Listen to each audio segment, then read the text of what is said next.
संत मार्कुस के अनुसार पवित्र सुसमाचार अध्याय 7।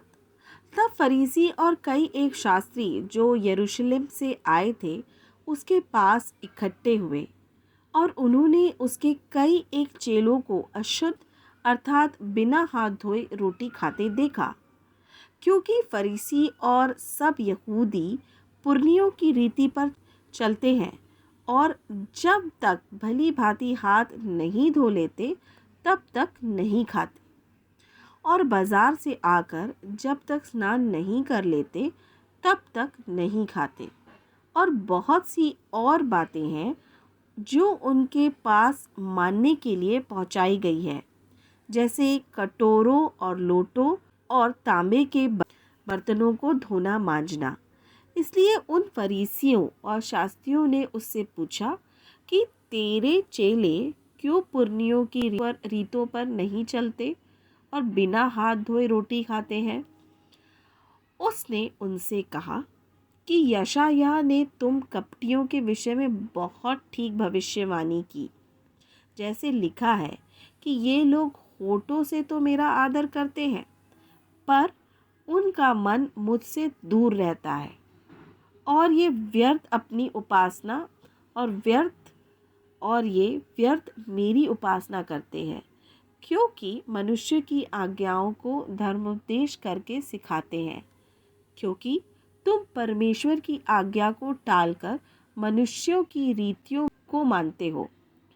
और उसने उनसे कहा, तुम अपनी रीतियों को मानने के लिए परमेश्वर आज्ञा कैसी अच्छी तरह टाल देते हो।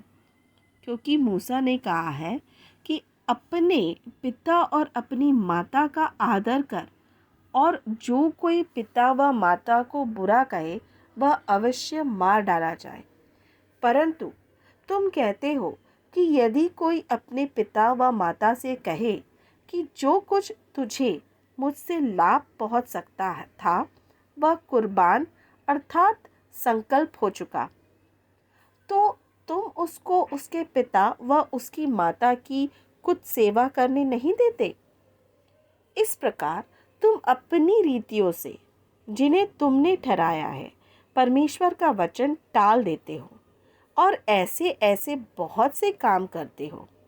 और उसने लोगों को अपने पास बुलाकर उनसे कहा, तुम सब मेरी सुनो और समझो।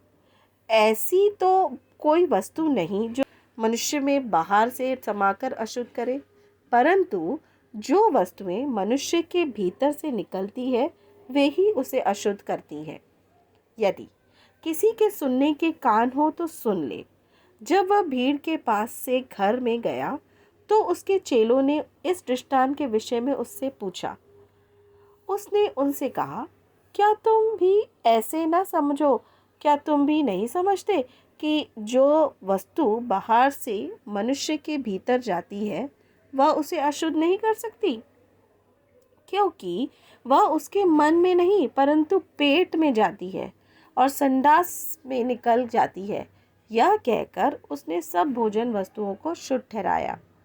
फिर उसने कहा, जो मनुष्य में से निकलता है वही मनुष्य को अशुद्ध करता है, क्योंकि भीतर से अर्थात मनुष्य के मन से बुरी बुरी चिंता, व्यभिचार, चोरी, हत्या, पर स्त्रीगमन, लोभ, दुष्टता, छल, लुचपन, कुदृष्टि, निंदा, अभिमान और मूर्खता निकलती है।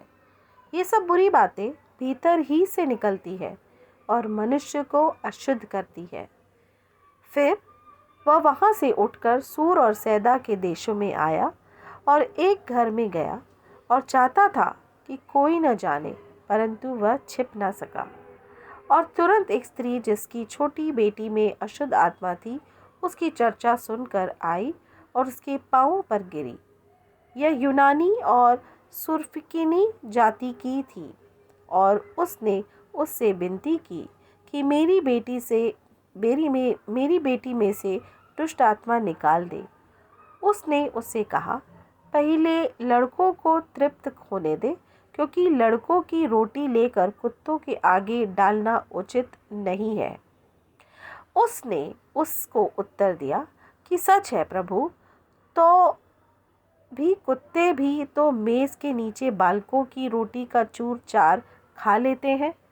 उसने उससे कहा, इस बात के कारण चली जा, दुष्ट आत्मा तेरी बेटी में से निकल गई है। और उसने अपने घर जाकर देखा कि लड़की खाट पर पड़ी है और दुष्ट आत्मा निकल गई है। फिर वह सूर और सैदा के देशों से निकलकर पुलिस देश से होता हुआ गलील की झील पर पहुंचा और लोगों ने एक बहरे को, जो हकला भी था, उसके पास लाकर उससे विनती की कि अपना हाथ उस पर रखे। तब वह उसको भीड़ से अलग ले गया और अपनी उंगलियां उसके कानों में डाली और थूक कर उसकी जीभ को छुआ और स्वर्ग की ओर देखकर आह भरी और उससे आह कहा, इफ्ता अर्थात खुल जा। और उसके कान खुल गए और उसकी जीभ की गांठ भी खुल गई और वह साफ साफ बोलने लगा। तब उसने उन्हें चिताया कि किसी से न कहना, परंतु जितना उसने उन्हें चिताया उतना ही वे और प्रचार करने लगे और वे बहुत ही आश्चर्य में होकर कहने लगे, उसने जो कुछ किया सब अच्छा किया है। वह बहिरों को सुनने की और गूंगों को बोलने की शक्ति देता है।